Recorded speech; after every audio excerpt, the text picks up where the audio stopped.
हरे कृष्णा मित्रांनो, यशोदा माता बाळकृष्णांच्या शरीराच्या निरनिराळ्या अवयवांचे संरक्षण व्हावे याकरिता विष्णूंच्या वेगवेगळ्या नामांचे उच्चारण करू लागली.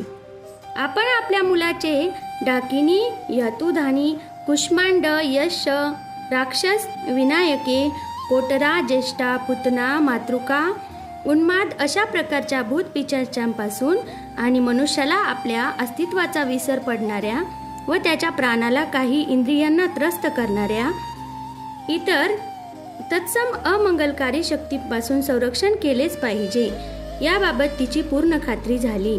हरे कृष्ण. Dear friends,